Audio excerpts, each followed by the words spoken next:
No spin, no bias, no censorship. I'm Dan Wootton. This is Outspoken, episode number 450. I promise, by the way, I'm not going to walk off my own show like Piers Morgan has done in the past few hours. I'll tell you about that shortly. But breaking right now, fury as King Charles overturns decades of tradition to host a meat-free Ramadan Muslim State Dinner, as he gave in to the anti-Christian president of Nigeria at Windsor Castle last night. It is my particular pleasure to wish you, Mr. President, peace, blessings, and an abundance of joy, and Ramadan Mubarak. Ramadan. I can only wish you and the millions of Muslims in our countries Eid Mubarak. The timing of that could not have been worse for the monarch, with growing fears about the Islamist takeover of the UK and claims going viral that our head of state could even be a secret Muslim. I've had people tell me off camera they believe King Charles is a Muslim. Wow. Who told you that? I won't say. It was someone very, very high up. But I've been warned, don't talk about Islam, it's not safe. Meanwhile, the war over Sadiq Khan's Islamist Iftar takeover of Trafalgar Square this week continues to rage, with Slippery Starmer using the sixth stunt to try and re-secure the Muslim vote. The leader of the opposition said that it was British values to attack Muslims praying. I just wondered, Mr. Speaker, if that brings this House into disrepute in regards to British values. How many Christians in a Muslim country are out there at a place like that in their capital city praying to God? And what do you think would happen to them if they did do that? I dread to think, Martin, I dread to think. But can the UK even claim to be a Christian country anymore, given abortion has now been decriminalised up until birth? Decriminalisation of abortion is a question of such legal, moral and practical complexity that I do believe it cannot be properly addressed in an amendment hastily added to another bill. Today is one of the darkest days in recent history for Britain. Last night, the House of Lords voted to decriminalise abortion up to birth. This was not promised in any manifesto by Labour or any other party, and just 1% of the public support this policy. So I'll reveal why the King made a huge mistake last night, then get analysis from our superstar panel, the husband and wife powerhouse, Neil Hamilton, ex-leader of UKIP, former Tory minister, and Christine Hamilton, author, broadcaster, political commentator, and so much more. Also coming up on the show today, the war in Iran appears to spiral out of control with a massive MAGA split, but Donald Trump rightly furious about the biased British bashing corporation coverage. We're going to get into all of that. Plus, I will show you his funniest and potentially most outrageous joke ever in front of the Japanese Prime Minister in the past few moments. As I mentioned, Piers Morgan has stormed off his own show again after a hilarious confrontation with Louis Theroux's Manosphere star HS Tiki-Toki.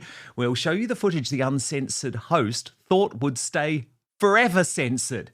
And a bizarre new fakery scandal for Vanessa Feltz as her Crisis Play Channel 5 show is in deep trouble again. This is honestly the most bonkers story of the day. I think you're going to be fascinated by it. Then after the main show, we move over to Substack for the Royal Uncancelled After Show as Meghan Markle sells her daughter Lily after a very public falling out with Netflix. Lady Colin Campbell is standing by with the juicy inside story.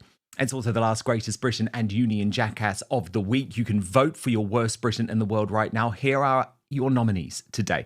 I've gone for Dawn Butler. She's going to feature in my digest because she's trying to get Nick Timothy in trouble with the Speaker. Christine Hamilton has nominated Andrew Bailey for getting rid of Churchill from our banknotes. And Neil Hamilton has gone for the aforementioned Piers Morgan for walking off his own show again. So get voting, keep your comments coming through. But now, let's go.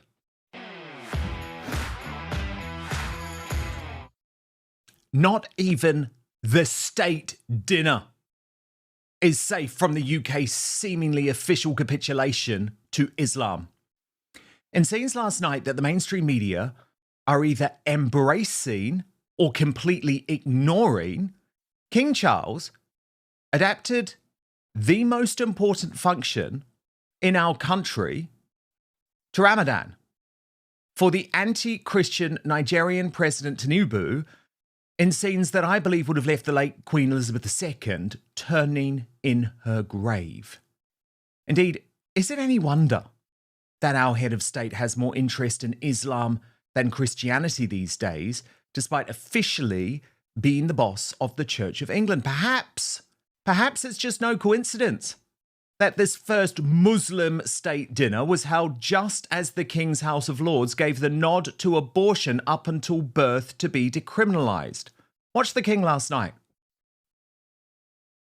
My wife and I are delighted to welcome you to Windsor Castle here on this occasion, and we are most grateful to you for travelling during this holy month, which I acknowledge is no small sacrifice. And so it is my particular pleasure to wish you, Mr. President, peace, blessings, and an abundance of joy. And Ramadan Mubarak. Ramadan Mubarak. Here's how Buckingham Palace worked with the complicit MSM to sell this story as some sort of positive. So this was the headline: meat off the menu as King hosts state visit adapted for Ramadan. Monarch caters for Muslim customs as Nigerian President and First Lady enjoy warm welcome at Windsor Castle. And the Daily Telegraph report went on. The King has hosted the first state visit modified for Ramadan, serving non-alcoholic cocktails, canapes to break the fast, and a designated prayer room out of respect for his Muslim guests. As Bola Ahmed Tinubu, the president of Nigeria, visited Windsor Castle, the King and his team made history with a banquet menu based around vegetables and fish, avoiding the issue of halal meat, and toasts made with fruit juice. A formal lunch with the royal family, normally a staple of the state visit, was not held in favour of a private audience with the King, an acknowledgement of the president's Muslim faith and his daytime fasting. Canapes were served before the evening banquet for the first time, allowing Muslims guests to eat something after dark as they waited until 9 p.m. for the full meal. It is the first time a Muslim leader has travelled on a state visit to Britain during Ramadan since 1928 and the time of George V. And it was very clear the King just loved all of this. Mr. President, in anticipation of Eid al-Fitr in Nigeria and across the world, I can only wish you and the millions of Muslims in our countries Eid Mubarak. And in doing so, let me propose a toast to the President and people of Nigeria. Niger no day carry last. Okay, but I want to give you some facts about the dude who he is celebrating. And I do appreciate it's not the King's choice who he welcomes for the state visit, it's the government's choice. But here are the facts about Nigeria's President Bola Ahmed Tinubu and the Vice President Kashim Shettima, who were elected on a controversial Muslim ticket. This broke decades of informal tradition in Nigeria to balance religious representation in a nation roughly split between Christians and Muslims, drawing sharp criticism from Christian leaders who argued it marginalised Christians and fueled fears of bias amid insecurity in the North and Middle Belt. Tinubu has faced long-standing corruption allegations, while thousands of Christians are being killed in attacks targeting their faith. A report notes 3,490 Christians were killed in Nigeria. That's 72% of the global total in the year to September 2025, reporting over 7,000 in early 2025 alone from Islamist militants and herders. So this didn't have to happen, okay? There was no need to host this state visit in the middle of a Ramadan fast. And here's what I'm going to tell you. It is all part of the psyop, which is forcing us to see the Islamist takeover of the United Kingdom as some sort of normal thing, right? We're just meant to believe this is just business as usual. Like, of course the state visit is going to be meat-free and Ramadan-friendly and have a prayer room. Of course, it's totally normal. Charles even described the quiet heroes of Nigeria last night, who he says are now at the highest levels in the United Kingdom. In the United Kingdom are blessed that so many people of Nigerian heritage, having chosen Britain as their home, are now at the heart of British life through excelling at the highest levels of business, technology, academia, law, science, sport, literature and the arts. I have met so many of these quiet heroes in our schools, businesses, National Health Service and universities, including countless young people who have flourished through the work of my King's Trust over the last 50 years. Only last week, I was delighted to host a rather lively group of them for a jollof and tea party at St James's Palace. I was firmly assured that the jollof was only the best Nigerian course.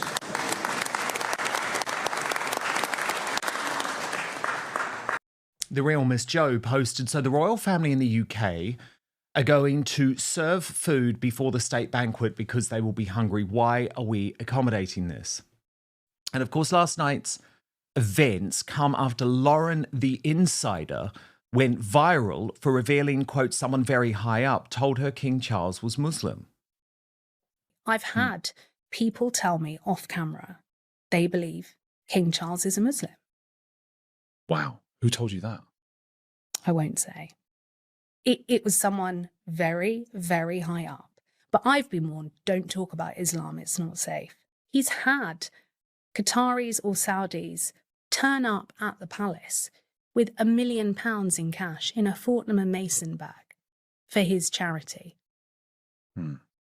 What exchange is there for that? And do we know this? Yeah, we know this. This is a fact. That's extraordinary. Now, look, I have seen no proof that Charles has converted secretly to Islam, but what we can be very clear on is that he has prioritized the Muslim faith over Christianity since becoming monarch in his desire to promote an interfaith Britain. And he is desperately out of touch with us, the British public, on this issue. I will come to that shortly. And I would argue there are much better ways to do diplomacy, soft diplomacy. The art is currently being mastered by Catherine, the Princess of Wales, who did this flag dressing yesterday with a historic tiara. So her grey coat dress, which she wore earlier in the day, was by the British-Nigerian designer Tolu Coker. It was a clever talking point decision, according to the Telegraph, rather than an obvious note to Nigeria. You needed to know the backstory compared to the Wednesday state banquet gown, an Andrew Ginn design in a deep shade of green to match the Nigerian flag. Knowing that images of her first tiara outing in 2026 would beam around the world in an instant, the princess saved her famous flag dressing move, one she has deployed many times before, the pinnacle of President Bola Ahmed and the First Lady's UK visit. So that makes much more sense to me, the way that Catherine is doing diplomacy. The King won't be happy today, though, because the government has finally confirmed via the Times newspaper that the monarch's highly anticipated visit to the US will take place, despite Trump's rows with Slippery Starmer over Iran. Kate Mancy and Katie Ball's report the King will be met with a show of American military might when he arrives for a 3-day visit to the US with a special relationship at a low ebb. The trip, which has been 6 months in the making and has involved a recce to the US by a team of Charles's closest aides and other officials, will go ahead next month, despite tensions between the president and PM over the war in Iran. Now, there had been suggestions that Charles didn't want to do this. He will spend just a day in Washington. And there are obviously concerns over his health as well, with palace sources saying that the shorter program isn't just down to Trump. It had always been planned partly to take into account the King's advanced stage and his recent cancer battle. However, he is said to be keen to squeeze in as many engagements as possible. So look, that is good. We need the King in America at the moment, but it is the issue of Islam in the UK where Charles remains chronically out of touch, especially as so many of us have been left horrified by London's Islamist Mayor Sadiq Khan's Iftar takeover of the heart of England, Trafalgar Square, this week. We're going to break the record for the biggest iftar, not just in London, not just in UK, not just in Europe, but in the Western world. And Mr. Speaker, even Tommy Robinson, I can hardly believe I'm saying this, has said today that if the Shadow Justice Secretary had made these hateful comments 2 years ago, the Conservative Party would have kicked him out. Failure to condemn and sack the Shadow Justice Secretary for the poison and division that he spreads. So that caused this massive political row, of course, with Starmer there calling for Nick Timothy to resign simply because he slammed the act of domination. And lots of the worst people in the country are weighing in on this, like the Scottish race baiter, the failed former First Minister, Humza Useless, who posted, "It shouldn't have to be said, but I'm glad you did, Keir Starmer. Thank you for standing up against clear anti-Muslim hatred being peddled by members of the official opposition. Nick Timothy should have no place in politics, let alone in his party's front bench." So if you criticise an act of Islamist domination, you have Islamists like Humza Useless saying you should not just not be on the front bench, you should have no role in public life whatsoever. This is chilling stuff. Cabinet Minister Bridget Phillipson has raged. Christians, Jews, Sikhs and Hindus have all prayed in Trafalgar Square. Nick Timothy singled out Muslims, then had the brass neck today to sit on the front bench. He should be sacked. The Tories are following reform into the gutter. Neither are fit to govern. Then the extremist Labour MP who wants to succeed Sadiq Khan as London Mayor, Dawn Butler, tried to get the Speaker involved. Watch.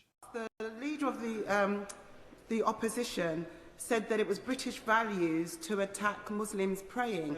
I just wondered, Mr. Speaker, if that brings this House into disrepute in regards to British values. Can I just say, look, it's an important point that we need tolerance. And what I would say, it's about respecting each other. And what I would say is, you put your point on the record, but I'm not going to enter into a debate. And I will leave it at that for the moment. What's even worse, I think, are the fake right winners like the ex-Tory Sayeeda Varsi, who added to the hysteria, writing, "Well done, Kemi Badenoch. This is how far we have fallen. You have taken a once great party and reduced it to this." Enjoying endorsements and plaudits from convicted fraudsters and far-right fascists. She's talking about Tommy Robinson there.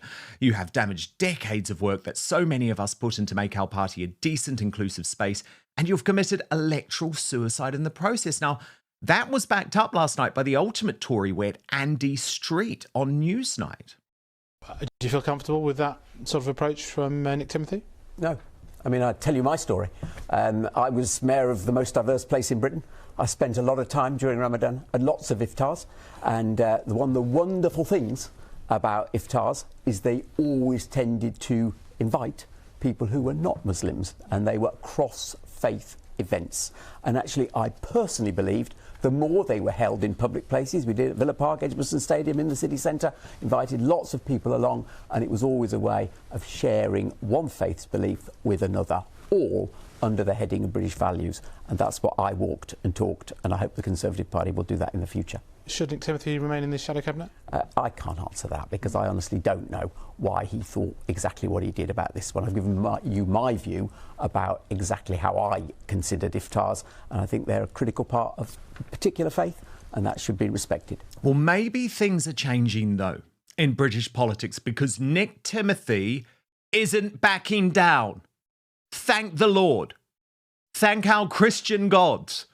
He posted on X, "I will not be silenced. Labour are only demonstrating that they cannot see right from wrong. They will not stand up for our way of life, but we will." And Nigel Farage, the Reform UK leader, has also taken a stand on this as well. Watch. What we witnessed on Monday in London, in the historic Trafalgar Square, in a country that was based and built on Judeo-Christian values, because that's at the bottom of everything this country's ever been. What we witnessed there was a group of people headed up by the ghastly Sadiq Khan.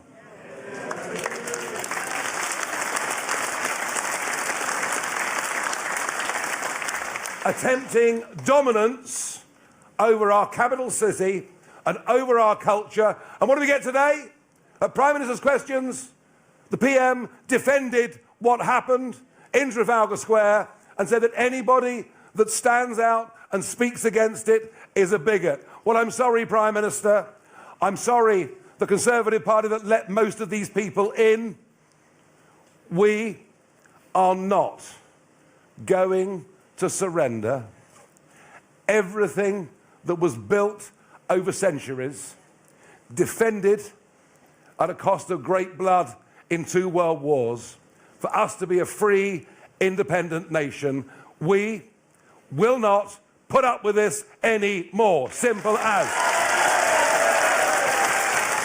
And at the Scottish Manifesto launch for Reform UK today, Sarah Pochen, another one of the party's MPs, went off script, revealing that she was banned from wearing a Reform tartan burqa on stage. Watch. Oh, my auto cue's frozen. And do you know what? The funny thing is about my auto cue freezing is my Chief of Staff and David Ball will go into a complete panic because once I start to ad-lib, the press have a field day. So...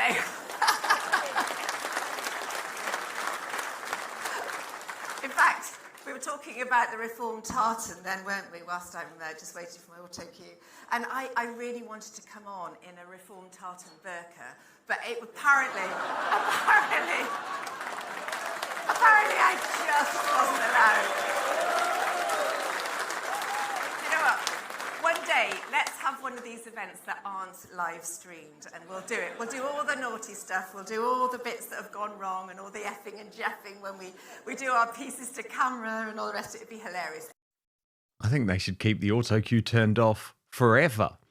Have to give credit too to Lee Anderson, who was sacked from the Tories for his criticism of Khan, refusing to back down either. He went on GB News to claim that the London Mayor, and I agree with him on this, was engaging in an act of provocation.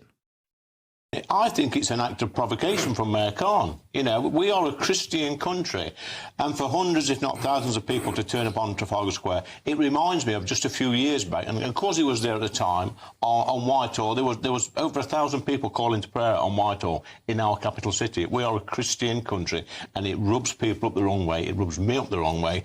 And like I say, I think it's an act of provocation by Mayor Khan. He should be ashamed of himself. And if anybody should be sacked, it should be him. Would you have a similar problem if there was a mass Christian prayer in Trafalgar Square? Or if a bunch of Jews turned out to prayer, would that bother you? Or is it just the Islam faith you have a problem with? No, I don't have a problem with the Islam faith as such. I've got Muslim friends. I think this is certain people of the Muslim faith, like Mayor Khan, who want to provoke a reaction from people like me and Kwasi and yourself, Martin. Why would you turn up as the Mayor of London to one of the most public places in our capital city to perform an act, prayers, whatever they call it, knowing full well it would get the backup of millions of people up and down the country? He's just provoking people, mate, and he should be ashamed of himself. How many Christians in a Muslim country are out there at a place like that in their capital city praying to God? And what do you think would happen to them if they did do that? I dread to think, Martin, I dread to think. You'd be allowed to do it. Do you want last 2 minutes? And the thing is, Khan is evil. Okay, Sadiq Khan is evil. For so many reasons. There is so much that he wants to destroy. And he is now also pushing, and you probably haven't even heard about this, but he is now pushing this desperate Labour government to overturn the biggest democratic mandate in British history. Tonight, the Mayor of London, Sir Sadiq Khan, has said Labour should promise to take the UK back into the European Union at the next general election. Well, Chris is live at Westminster with more on this. So what are the chances of that happening, Chris? Well, Clive, Sadiq Khan has been a long-time vociferous sceptic of Brexit, and he is the mayor of a city that leaned towards Remain a decade ago. But he has gone a step further, a considerable step further tonight, in an interview with La Repubblica, the Italian newspaper, saying, as you say, that Labour should advocate rejoining the EU at the next election, and the party should take the UK into the customs union and the single market, two big structures of the EU, before the next general election. That would be a straightforward breach of Labour's election manifesto. So we're in trouble, okay? Because these evil people are doing so much to destroy everything that we have been fighting for and trying to preserve. And is it any wonder in this context that many are questioning whether the UK remains a Christian country at all, given the House of Lords have allowed the decriminalisation of abortion up until full term? Clause 208 is a very serious departure from existing law and practice. It was passed in the Commons at report stage, in a time-limited debate, without the normal benefit of scrutiny in committee or of pre-legislation consultation.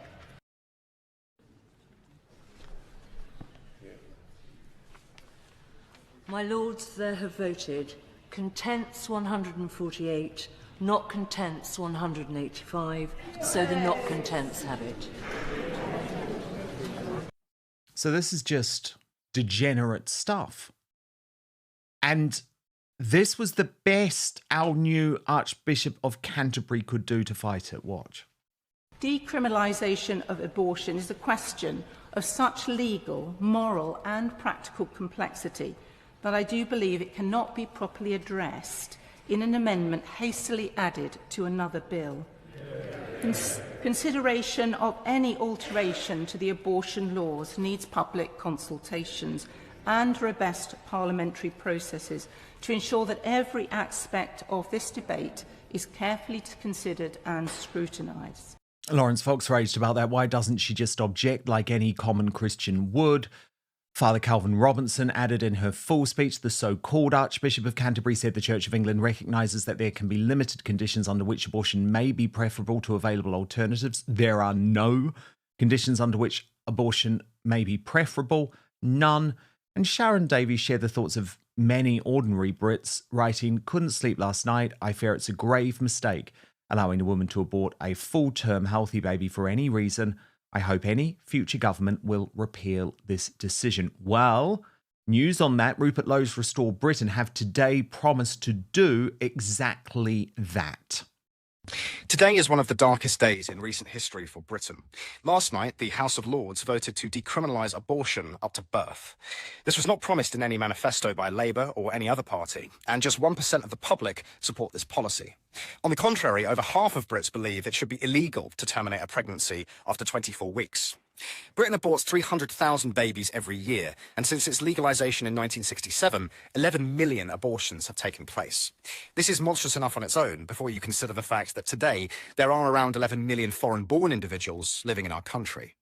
This parallel is not a coincidence. Abortion is a major driver behind Britain's demographic crisis, and these changes are only going to make that worse. Restore Britain's position is clear. We would reverse these changes to abortion law as quickly as possible after taking power. So the UK is in deep trouble. We need leadership from King Charles, the head of the Church of England, which is why I believe last night's Muslim State Dinner was another historic mistake. Now, Christina Neil Hamilton.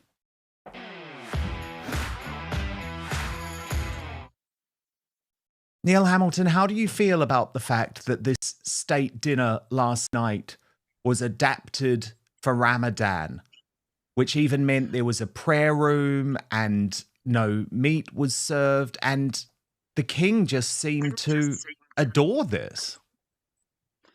Well, you did say quite rightly in your introduction that, of course, the state visit is not something that the king himself promoted or arranged. He has to, as a constitutional sovereign, speak via his ministers, and any speech that he's made, including last night, will have been vetted by the cabinet secretary or whoever is appointed high up inside the civil service to make sure that whatever he says doesn't in any way cross the line of foreign policy.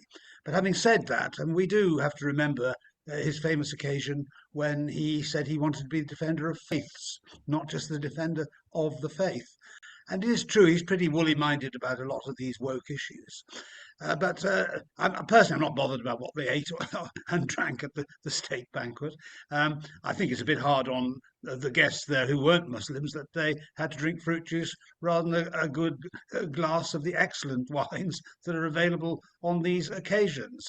But, you know, a state visit is a diplomatic occasion. Goodness knows why the president of Nigeria is on a state visit, quite frankly, although it's very important to us in immigration terms, because Nigeria now has nearly 300 million people in it, and a lot of them are making their way across the Sahara and into the European Union, and no doubt beyond that across the English Channel. So there are issues that concern Nigeria that should be deeply concerning us too. Also, of course, the persecution of Christians in Nigeria. I do hope that's going to be on the agenda for discussion during the course of his state visit, because this is a great opportunity for us to make a point. Obviously, a state banquet is not an occasion where the king ought to get involved in political controversy of that kind. I mean, you know, he makes a few feeble jokes and everybody falls about laughing, and a few anodyne and banalities. That's what these events are. But I do think that behind all this, we have to look to what the government is doing and promoting the ideas that we've been talking about. We know that the government is desperate to shore up its Muslim voter base, the voter base that they used to be able to rely on. And identity politics goes through them like the motto on a stick of rock.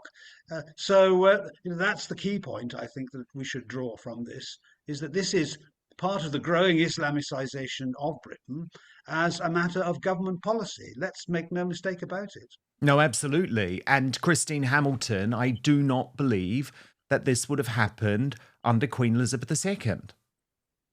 No, I'm sure it wouldn't. And the big question is, why in heaven's name was this visit organised in the middle of Ramadan? There's the whole of the rest of the year he could have come. Why, when it was going to throw up all these issues? Exactly. Who decided, as Neil said, it wasn't the King's decision to have it now, but who decided, which brings us back to Labour and Starmer, etc., etc. Who decided? It's unbelievable to me, and it links in with what you were talking about as well, about this prayer business going on in Trafalgar Square. It is deeply and deliberately provocative. It is the Islamification, the Muslimification, whatever the word is. I mean, look at that photograph there. Do you wonder, I wonder whether 90% of the people who were praying there with their bottoms in the air, whether they actually know the significance of Trafalgar Square in our nation's history. I'm sure it's just a piece of tarmac to them, but it's actually a deeply significant place. It represents one of the best episodes in British history, and for you know, normal British people, it's an incredibly important place. If they think about it, most people just rush past, but I bet they don't even realise that. I mean, the sight of Sadiq Khan there, that man is evil. You're quite right, Dan. I don't know what other word to use. And as I think you said, somebody said, can you imagine if Christians started to congregate in whatever their equivalent is of Trafalgar Square and held Christian prayer? Absolutely no way. And this is a very, very small thing, but I just wonder, I mean, Kate and her significant dressing, which she does very well, and okay, it was the colour of she was terribly trussed up.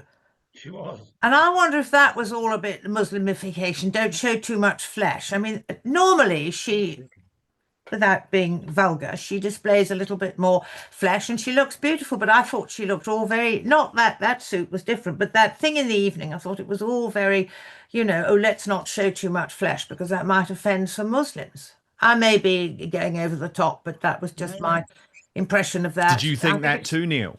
It's hideous. I did. Definitely. I think it's screamingly obvious looking at her. Of course, when the Queen went to Saudi Arabia, she did dress in that sober way herself. But that's different. That's going to a Muslim country. And when you're welcoming Muslims to your country, you don't have to follow all their customs. We believe in this country in live and let live, but you know, in many Islamic countries, it's live and then let die if you do something which offends their religious scruples. You know, there are lots of Middle Eastern countries where you can't have a Christian church; it's illegal. Exactly. Exactly, Yeah. and that's fine because that's their country. But don't come here for our state dinner and expect us to put Muslim prayer rooms and not serve our beautiful British beef or our beautiful British pork. And I'm sorry, I'm really angry with King Charles for his constant capitulation to this. I think he's so out of touch with his subjects. You know I'm a monarchist, you know I'm a royalist. But at the end of the day, I would argue that a lot of the decisions that King Charles is currently making are putting the British royal family at threat, because this issue is not going away.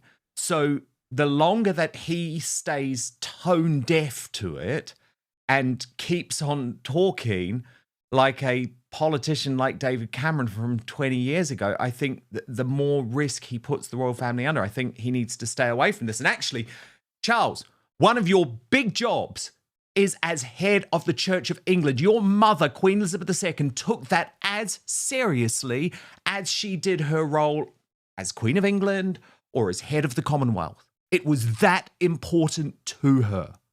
So the reason that these conspiracies around Muslim conversion are coming is because we look at your behavior and we think, why do you talk more about Ramadan than you do Easter? Doesn't make sense. And last night was not good. I'm sorry, I've got to call that out.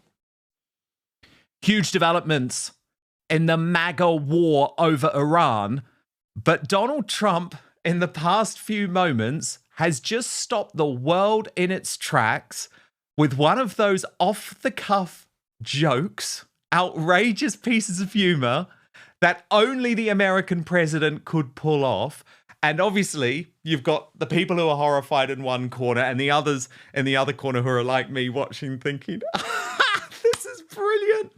Benny Johnson on this. Trump just dropped the funniest joke in presidential history in front of the Japanese Prime Minister. Trump's son, Eric, said this is one of the great responses to a reporter in history. So I'm going to show you what happened. This was the first visit of Sunai Takaichi, the very brilliant, I think, new Japanese leader to the Oval Office. But you know the Japanese, I adore the Japanese, by the way. I've been there many times, and they're very respectful people, and you could see the horror in her face. But I'm going to show this to our superstar panel, Neil and Christine Hamilton, who are watching for the first time. Look. People, of course, know Japan and US are very good friends, but one question, why didn't you tell US allies in Europe and Asia, like Japan, about the war before attacking Iran? So we are very confused about we Japanese citizens. Well, one thing, you don't want to signal too much. You know, when we go in, we went in very hard, and we didn't tell anybody about it because we wanted surprise. Who knows better about surprise than Japan? Okay? Why didn't you tell me about Pearl Harbor? Okay? Right? You know, he's asking me. No, you believe in surprise, I think, much more so than us. And we had to surprise him, and we did. And because of that surprise, we knocked out, the first 2 days, we probably knocked out 50% of what and much more than we anticipated doing. So if I go and tell everybody about it, there's no longer a surprise, right? Okay, one more for Oh my God, Christine, you were like that. You couldn't watch. Did you hear the audible gasp in the room, Christine? I did actually. I did hear it this afternoon live as he was saying it, only on the radio. I couldn't see it. I know it was brilliant and a very brilliant, quick thinking on his part. But as you say, half the world would have been absolutely horrified. How could he possibly bring up the sensitive thing as Pearl Harbor in front of the Japanese Prime Minister? But I mean, he did, and he got away with it. And her face was a picture. I'm not sure she quite knew how to look, what to say. A little bit of a smile, but not much. Yeah, very wry smile. Neil, what did you think? It was very good. Very good. I thought it was absolutely hilarious. I mean, he's got a great future as a stand-up comic, I think. Once he's finished with being president of the United States, it was the most superb, off-the-cuff piece of repartee. And clearly he meant it as a joke, and he was laughing. And I think we can laugh with him as well. I'm a massive supporter of Trump in what he's doing in Iran. And so, I'm entirely on his side. And I just wish there were fewer faint hearts in this country who refuse to see what good he's doing to rid Well, the it's world of one of the interesting, Neil, great that you scourges of our time. Yeah, well, it's interesting that you say that because, of course, it is also the MAGA right, which is totally divided now over this conflict. So Joe Kent, he's the former director of the United States National Counterterrorism Center, was just about to give this quite bombshell interview with Tucker Carlson last night when Fox News dropped this breaking report. Sources are saying that Joe Kent, the former director of the United States National Counterterror Center, this is from Semaphore, he just resigned. He's now under FBI investigation for allegedly leaking classified information. And the investigation predates his departure. Congressman, your reaction to that tonight? Wow. Well, there's a lot there, and I think that we need to let this investigation play out, but we shouldn't tolerate any leakers in the administration, particularly regarding classified national security interests and information. So we'll let this play out and see where it goes, but if he was leaking, he ought to be held accountable just like anybody else would be. Now, 5 minutes ago, he seemed to think that Iran was a big threat, and then suddenly that threat went away. It was very odd. Congressman, thank you very much. Great. But that was a preemptive strike because I think everyone knew that he was about to drop metaphorical nuclear bombs in that Tucker Carlson interview, and he certainly did. Even giving some weight to Candace Owens' suggestion that Charlie Kirk may have been, or that killing, the assassination of Charlie Kirk may have in some way involved Israel. Watch this. And then, Charlie Kirk is killed publicly in a very horrific way, and we're not really even allowed to look into that at all. And Charlie Kirk was one of President Trump's closest advisors, and he also advocated heavily against a war with Iran. He was in the Oval Office in the lead up to the 12-day war. I wasn't particularly close with Charlie. He was very gracious to me when I was running for Congress, very, very supportive.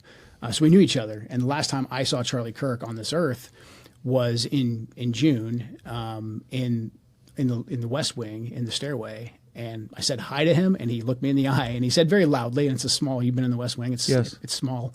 It's a tight space, and he said, "Joe, stop us from getting into a war with Iran," very loudly. He was single-minded, and he walked off, and he went, I believe, into the Oval.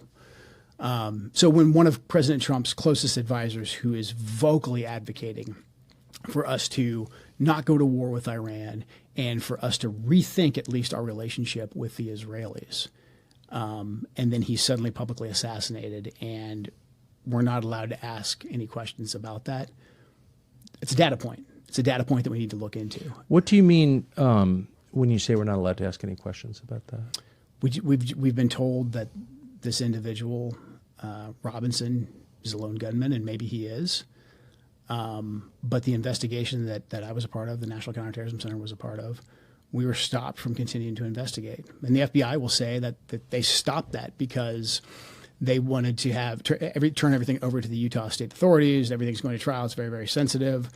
But there was still a lot for us to look into that I can't really get into. But there was still linkage for us to investigate that we needed to run down. And I'm not making any conclusions. I'm not saying I don't think you are. Because of this happened. I'm not saying that at all. I'm just saying there's unanswered questions.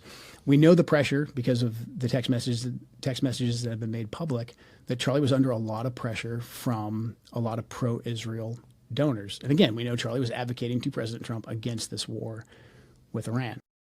So, Neil, quite an extraordinary claim there from Joe Kent. I mean, he's not going full on and saying that Charlie Kirk's assassination isn't by the trans lunatic, but he's certainly getting closer to that. And given he was a senior Trump administration official until just days ago, sure, he's under investigation. But where do you stand on this MAGA split? I know you say you're fully backing Trump. I am. Of course, I do understand those who, when Trump stood on a platform of no foreign wars, they took that literally and universally. And I would have been against any war of the kind that we went into in Iraq 20-odd years ago. But Iran is a completely different kettle of fish. Iran is a menace to the whole of the Western world. Madmen in authority hearing voices in the air and armed almost with nuclear weapons. And not only do they want to repress their own people and the brutal, barbaric way in which they machine-gunned demonstrators, peaceful demonstrators, unarmed demonstrators in the streets a few weeks ago, should indicate the kind of people we're dealing with. These people have financed terrorism around the world, not least in our own country. They financed Hamas, Hezbollah, and the Houthis in Yemen, attacks on Western shipping, all sorts of outrages ultimately are at the hands of the Islamic clerics in Iran. We could not allow them to get hold of uranium which was sufficiently enriched to be usable for a nuclear bomb. And the weakness and feebleness of Western leaders over the last 20 or 30 years in particular, but going right back actually to 1979 with the fall of the Shah, which was one of the most catastrophic events in modern history. Have we learned nothing from what's happened in the interim period? Have we learned nothing from the Twin Towers back in 2001? Who knows what role ultimately the Islamic regime might have had to play in the background in that. So I think that Trump has actually, and will be seen in the eye of history, to have made history in the best possible way. And we just have to wise up, in my view, in the West. All these people like Macron and Merz in Germany, they just wring their hands, whereas the Iranians want to wring their necks. And that's the difference.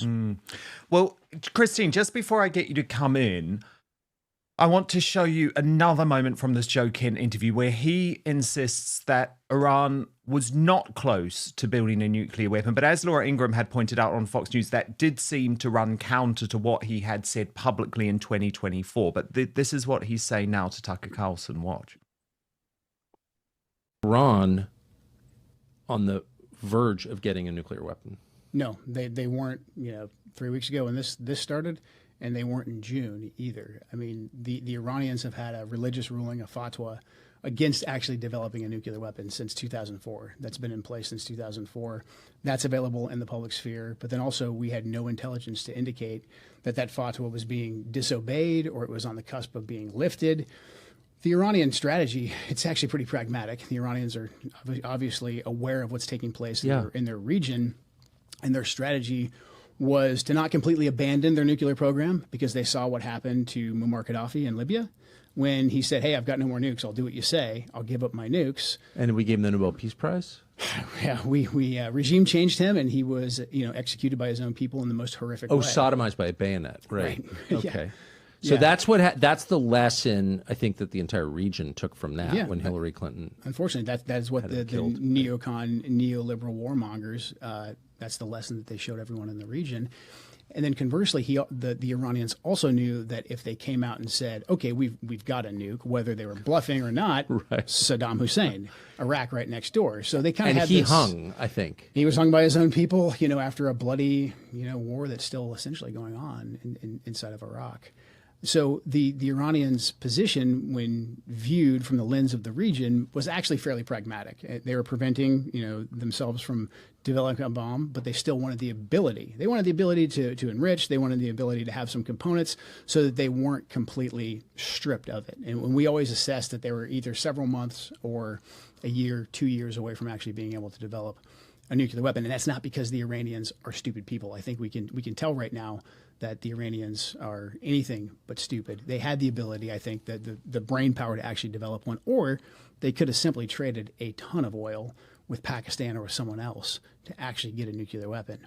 They were not doing that. We had no intelligence to indicate that they were. Christine, curious? Well, very curious. I mean, I have absolutely no expertise at all about this, but as I understand it, what that is it Joe Kemp was basically saying is that the nuclear weapon business was the same as the weapons of mass destruction. They didn't exist, and the nuclear weapon threat doesn't exist. I find it very difficult to believe, and obviously I have absolutely zero expertise, but I find it very difficult to believe that if Iran could have a nuclear weapon, I mean, they've said a sort of fatwa on themselves that they won't do it. I mean, that just doesn't sound right to me. I mean, if they could have developed a nuclear weapon, whether they would have used it or not is another matter. But if they could have one in their armory, I find it very hard to believe that they wouldn't go ahead and do it. So, but I mean, what he's saying, apparently, as I understood it, is that Trump is absolutely wrong. They're not developing a nuclear weapon, and therefore he shouldn't have gone in. Very curious.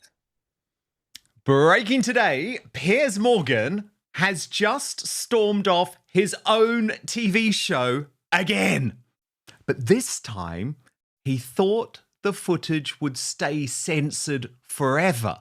That's despite the fact his show is ironically titled Piers Morgan Uncensored. This is why you've got to be careful when you're dealing with these very competent tech dudes in the so-called Manosphere, because his interview with HS Tiki was being filmed by HS himself. And he has since released the entire car crash and a massive boost to his own personal PR. Piers Morgan was hosting this particular show, which will now not broadcast, following the Netflix one-off special called The Manosphere, where Louis Theroux gets a whole load of these Andrew Tate-like figures, including HS Tiki and Sneeko together, and really did try and make them look bad and sort of expose them in a way that the mainstream media does. And of course, Piers Morgan wanted their clout, wanted their clicks, but didn't like it when HS Tiki started going for him personally.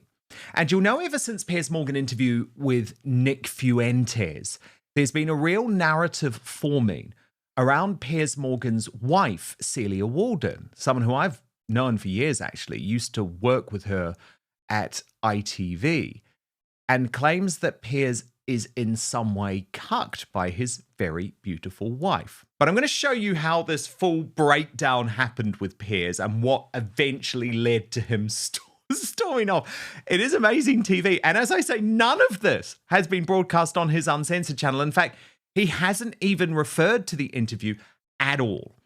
So the fallout really began when HS Tiki, not his real name, started throwing some mistruths about Piers Morgan and Epstein, Jeffrey Epstein. That was after the Uncensored host claimed that he was homophobic. Watch. Children is up to me. Of course. Okay? Of course. I don't agree with you going to Epstein's Island and having freak-offs with Ghislaine Maxwell and the rest of them. But I don't need to bring it up because this is about misogyny and everything like this. Harrison, okay? Harrison. Okay, I don't agree with that, sir. To be clear, freak-offs on the island. Yes, nor do I. And as is a Are you sure? Are you sure? Do you want to keep doing this? You'll make yourself look very stupid. Are you sure, Piers? That I've never been to Jeffrey Epstein's island. I'm 100% positive. I never met the man, never went to his island. I met Ghislaine Maxwell for 5 minutes at a boat launch. If you've got any supplementary mentioned a lot of times. No mentioned problem. a lot of times in there, sir. I have no problem. You're not, I don't think, if I say this very respectfully, I don't think you're very well informed about things like that, or you wouldn't go there because it's. Why are you in the files? Why don't you check the 27 references to me in the files? Why are you in the files, sir? Very close to these types of people. Go and check.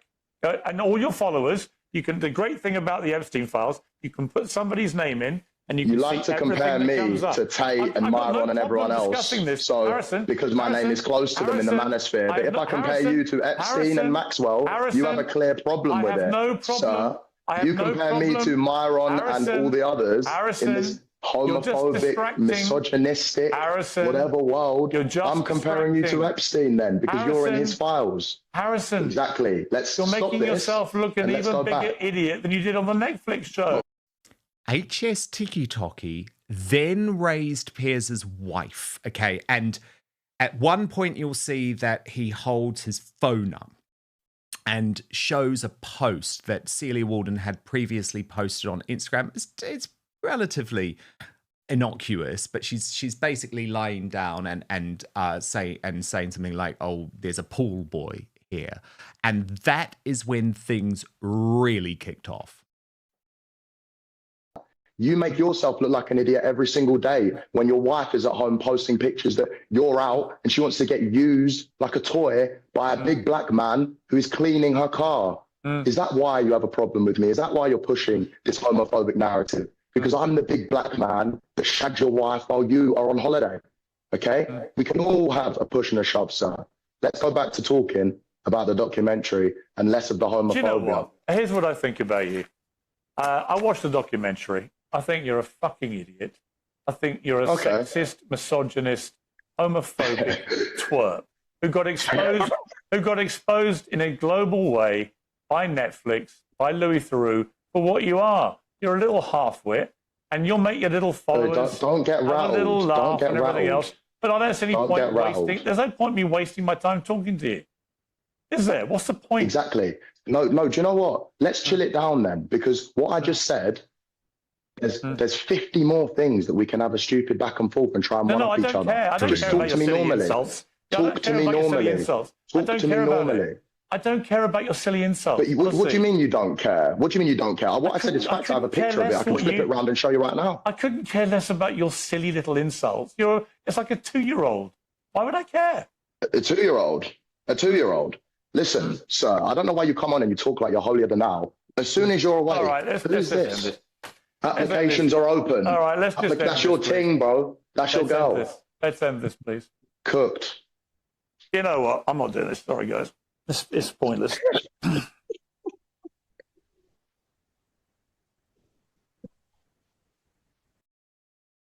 He was done. And of course, it's not the first time he's walked off his own show.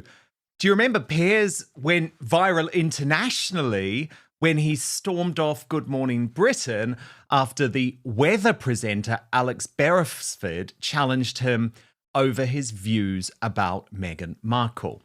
Now, what Piers maybe didn't realise here is he gave HS Tiki exactly what he wanted.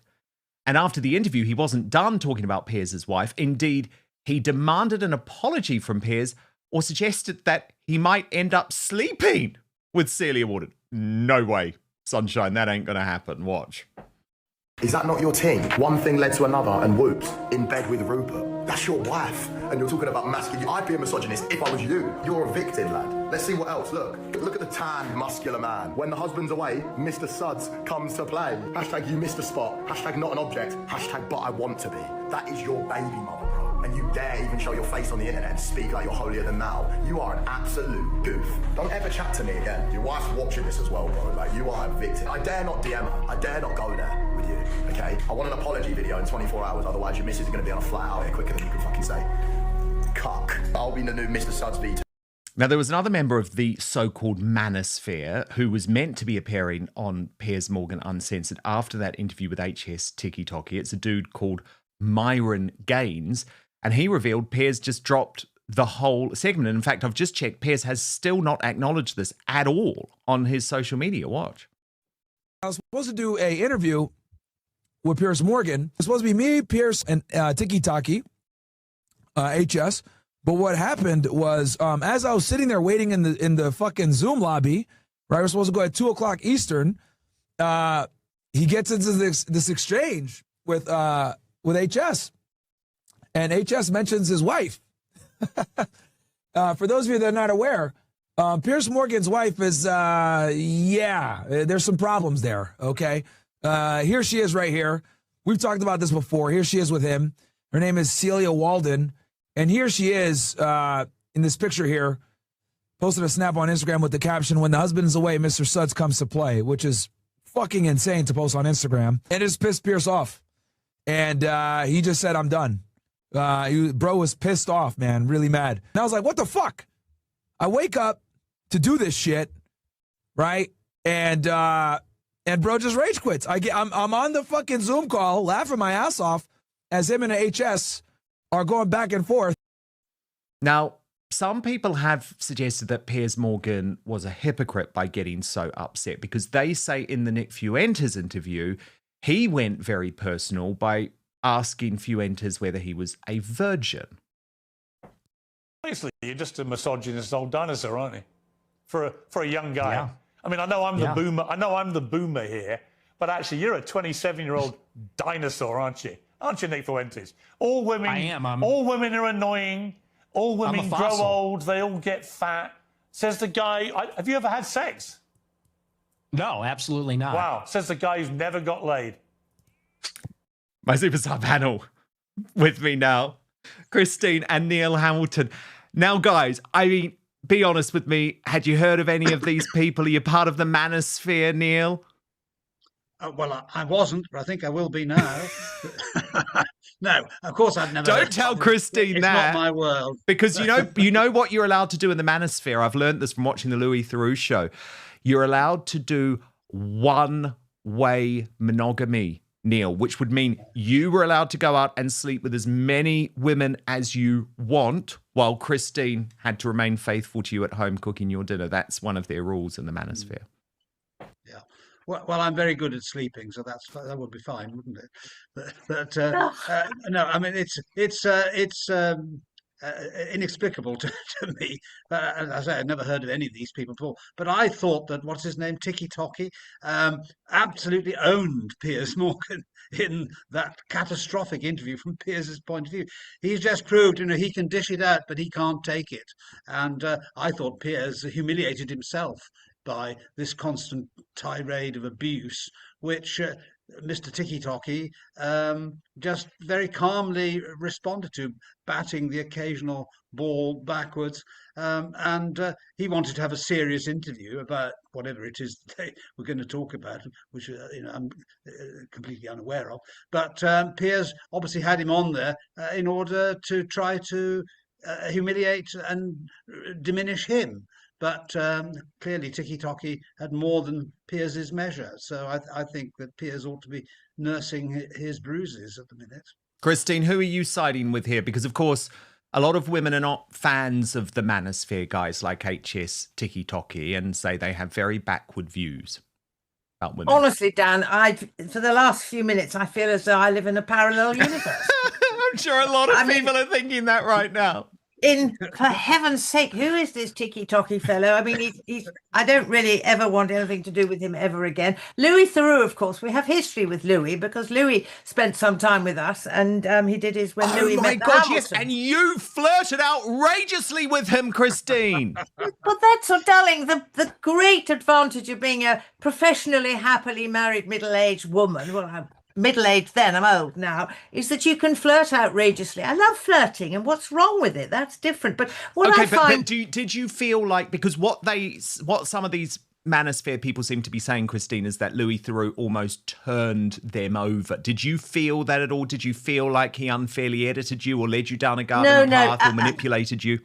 No, absolutely not at all. We were perfectly happy with Louis when we decided to do it or agreed to do it, because we're just the same whether the cameras are around or they're not, so that, there's no different. And I think Louis's tactic is he doesn't set out to hang anybody, but if you are hanging yourself, he's not going to stop you. He will just continue to sort of pay out the rope until bang, you've gone. But I mean, I'd never even heard of the Manosphere. Christine, there you were looking. All over him, Christine. Naughty girl. Can you see the look of terror that's in Louis's face there? I must say, well done to whoever found that picture so quickly. It's very funny.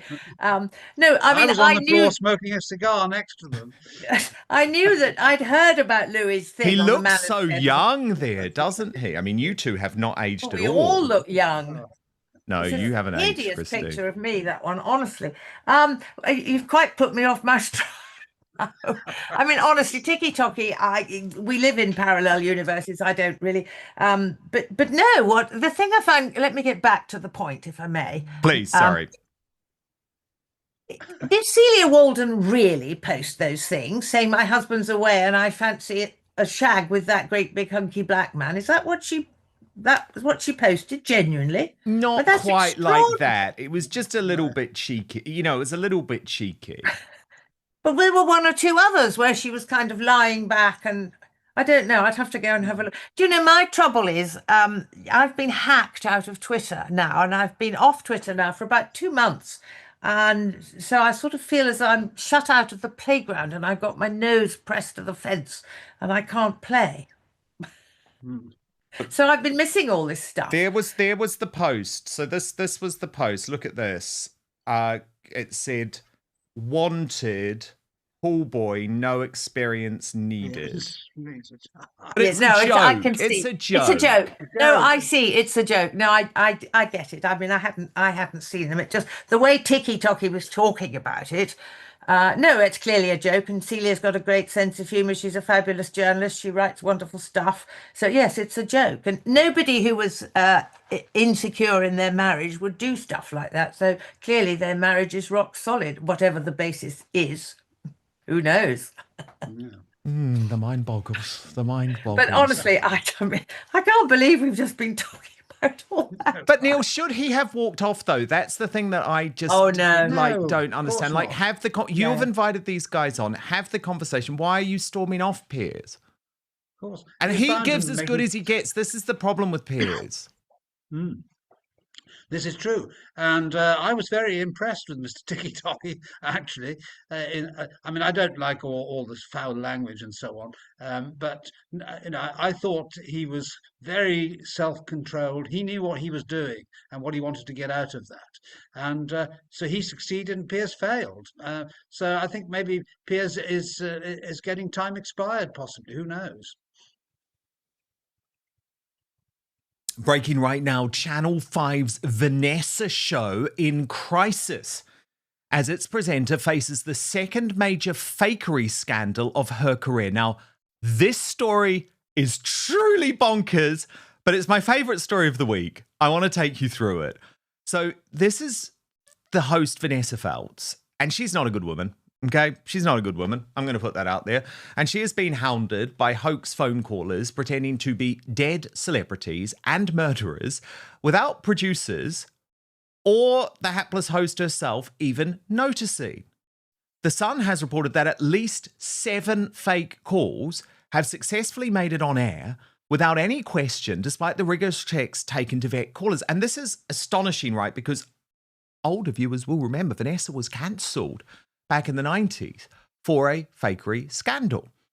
So when the show asked its audience to phone in on the topic of whether you should always follow your dreams, one caller said he has a friend called Virginia, using blatant references to the convicted killer, Virginia McCulloch, who killed her parents Lois and John in 2019 by poisoning them.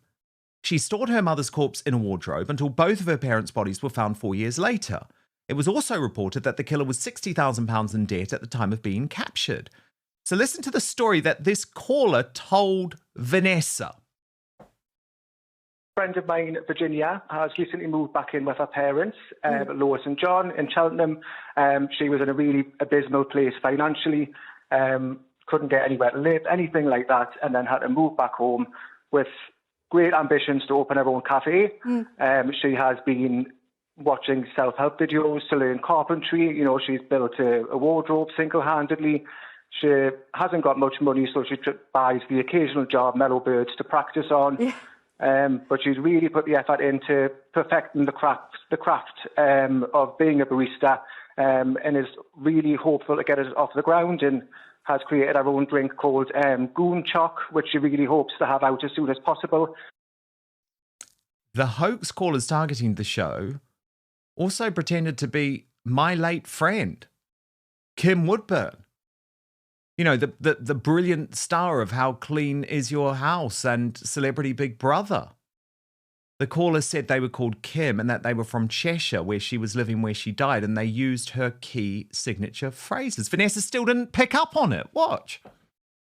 And there's a lot of sort of people commenting, you know, different stories on people's weight. And a lot of the times as well, it's behind people's backs. Right. And I don't like the two-facedness. I find it incredibly... But Kim Woodburn wasn't the only celebrity Big Brother star the callers have imitated. Lauren Harries, remember her, was also targeted with the fake callers imitating her voice and telling the show she's from Cardiff, the star's hometown. Lauren famously calls her fans her stars, which should have given the game away immediately, but Vanessa Feltz remained none the wiser. Watch.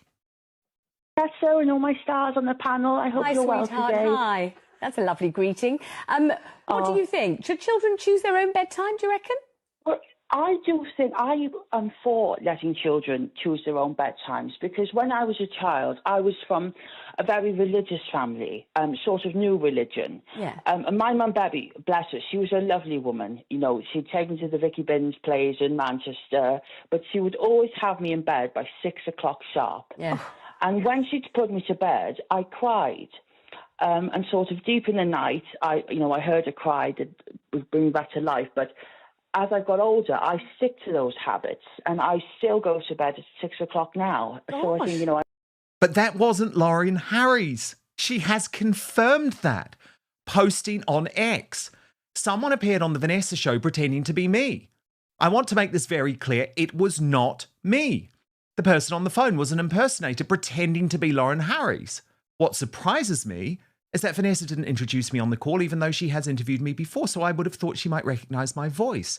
With all the researchers and production staff working on a national TV show, you would think something like this simply wouldn't happen. Viewers deserve an explanation. And guys, this gets even more crazy, right? It is not just real life figures that these pranksters, and they're elaborate, and they're admitting they have put in an elaborate plan. I'll come to that shortly, but they are now also using fiction for inspiration for the calls. So one fake caller decided to use the domestic abuse storyline from Coronation Street, which centers on the character Tyrone Dobbs being beaten by his wife Kirsty Soames. In one scene, she beat him with a Hoover nozzle. Listen to the fake call. Morning, how are we today? We're well, thank you. Nice to hear from you. Sorry. Don't worry. Tell me what you have done. Well, I'll tell you, Vanessa, when I went to Manchester, I cried. Yeah. You see, good friends of mine, Louise and Fergus, have been having some troubles recently, and Fergus has really changed. I said to him, I don't know what's got into you, Fergus Garvey, but you turned into a right nasty piece of work. And that being said, though, Vanessa, his girlfriend Louise does give as good as she gets, and she has been rather catty with him. As I was saying to my wife, Luella, he's not been right until with the air kept smacking him with the Uber nozzle. And he never asked about my... The Sun understands it's the same group of people regularly calling into the show using the same number, sparking questions as to why producers haven't noticed the same caller is using multiple identities. The source added, it truly beggars belief that in this day and age, not one single person working on Vanessa has realised that the same numbers are calling in time and time again with these wildly false stories. It makes a total mockery of the programme and its premise. Vanessa's show on Channel 5 is already struggling as it is, and it's an open secret in the industry that it's on the verge of being axed. The last remaining viewers she does have will now be more than likely switching off after realising they have been so horrifically duped. The Sun has spoken to those involved with making the prank calls, in which they told us how easy it is to make it onto the air. Alleging that no real background checks take place, one of the callers said it's not a very thorough process. When you speak to them on the phone for the pre-chat before going on air, they seem more bothered about just finding someone to shove on the show rather than care about what we are planning to say. They further added the calls cost 16p, but I was only too glad to get it out my purse to inject some life into this abysmal chat show. And what has absolutely stunned me is that this isn't the first time that Vanessa Feltz has been the victim of fakery targeting her shows. Do you remember this massive scandal in 1999 when the Vanessa show on BBC One ended up being axed after fake guests would appear on the show as staff colluded with an entertainment agency to hire fictitious guests who made up dramatic stories in order to be paid for an appearance on the programme.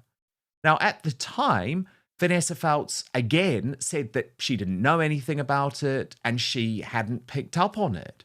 So for this to happen to a second time is starting to look like a real issue in terms of this woman's credibility as a presenter.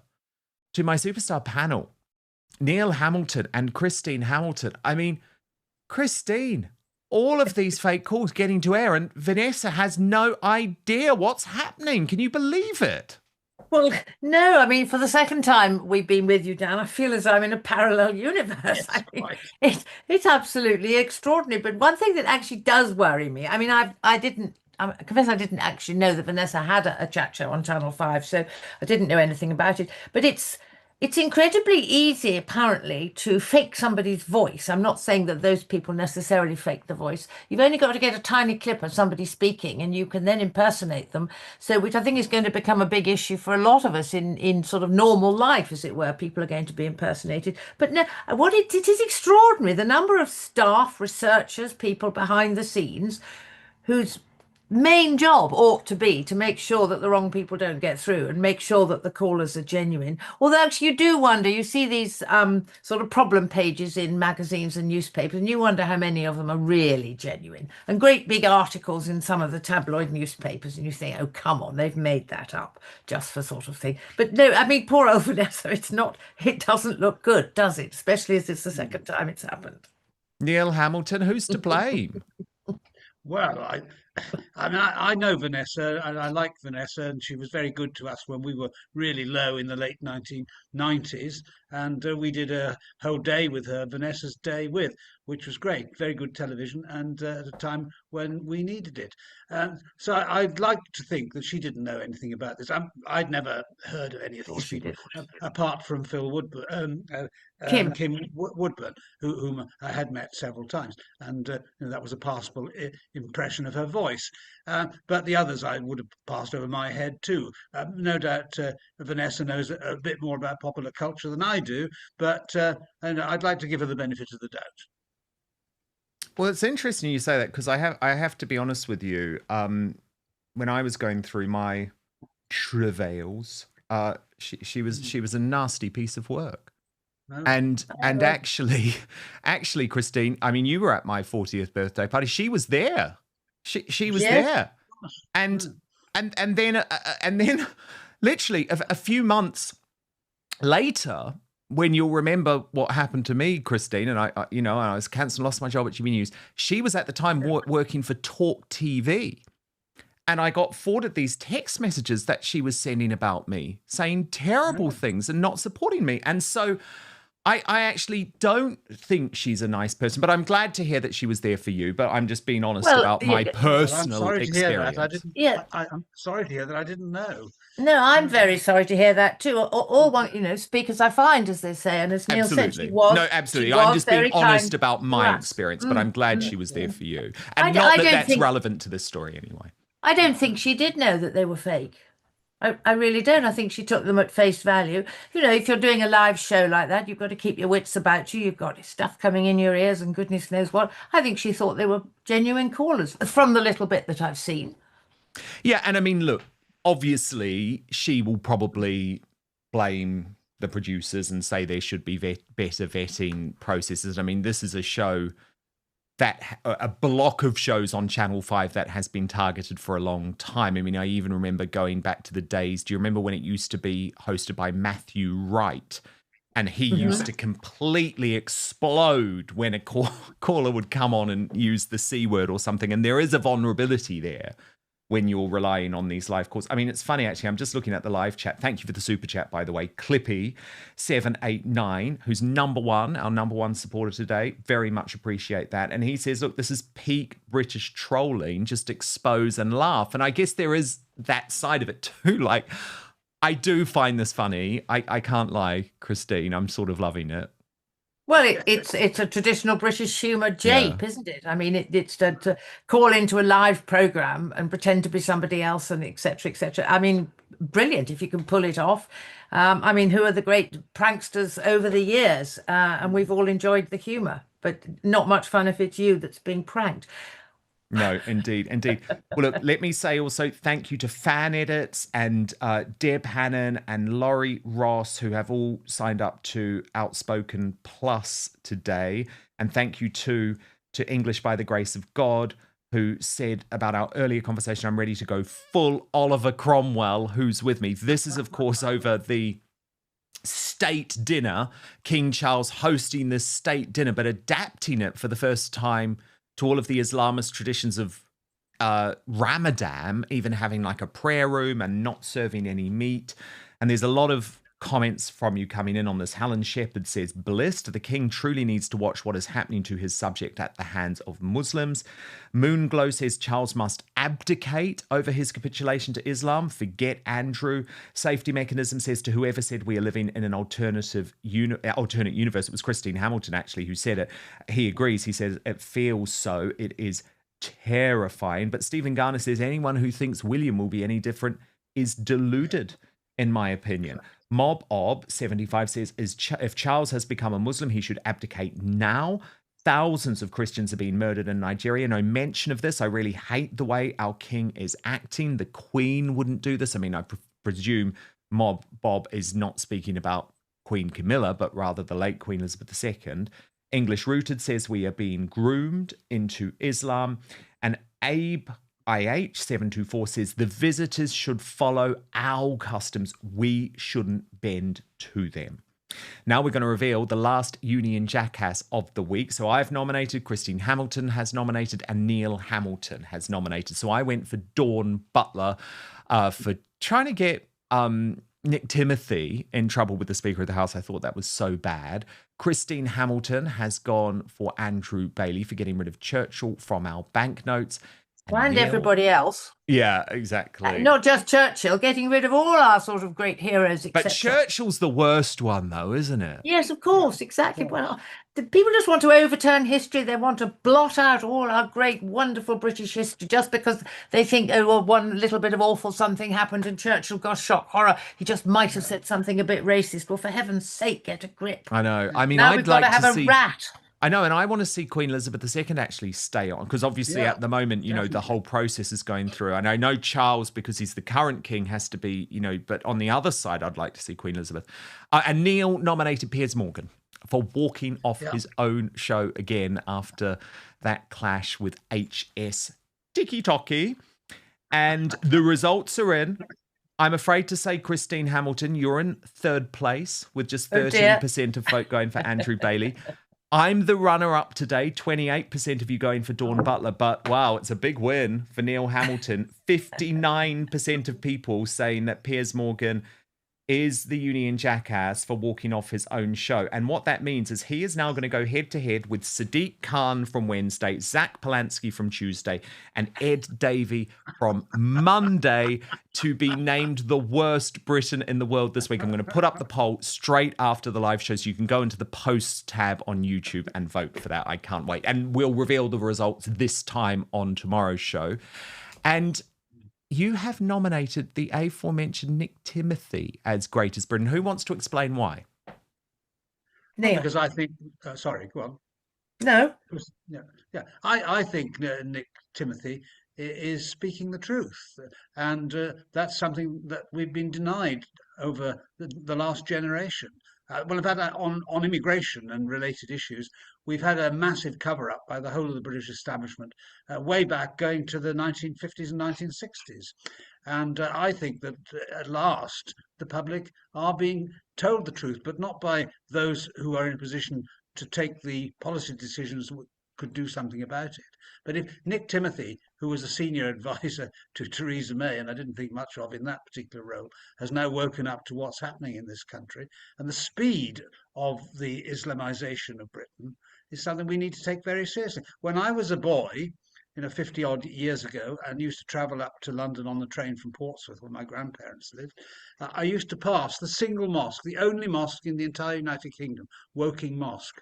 And how many of them are there now dotted all over the place, to reflect the fact that in 25 years or 30 years, we've gone from negligible numbers of Muslims to about 6.5 million, I think the current figure is. And that speed of advance is still roaring ahead by uncontrolled migration and also by their rate of reproduction, of course, which is many times ours, if I can describe it in that way. So this is going to bring enormous changes to British society.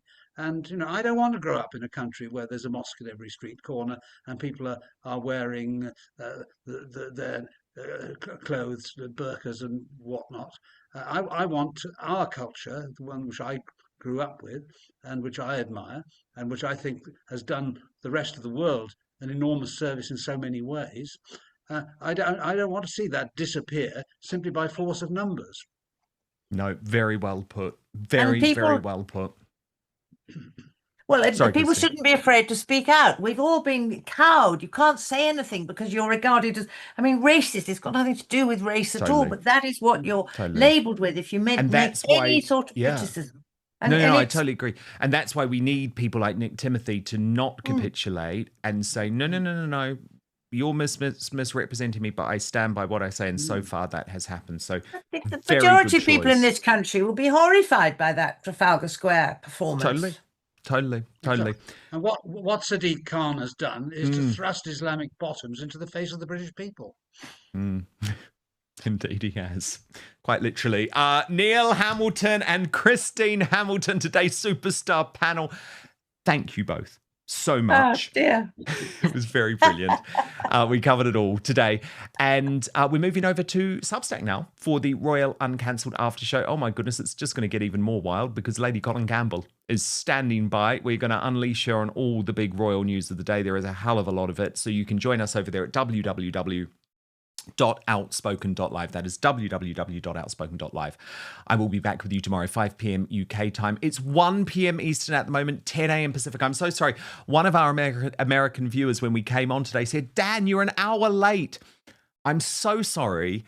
We go by UK time and we haven't changed for daylight saving yet. It does happen. I think we've got one more week of this. Yeah, I think we've got next week, I'm pretty sure. So at the moment, just for this little brief period, please remember it is 1 p.m. UK time, 10 a.m. Pacific, and we're still 5 p.m. UK time. So believe it or not, we're not running late, but I understand why it feels like this. I hate this little changeover period. If you hit subscribe right now on YouTube, actually turn on the notification bell, then you'll just be alerted to our new episodes, so that can help. Remember, we're also available as a podcast on Spotify, Apple Podcasts, or wherever you get your podcast. Please do subscribe. It's completely free, and rate and review. Most importantly, remember, I promise to keep fighting for you.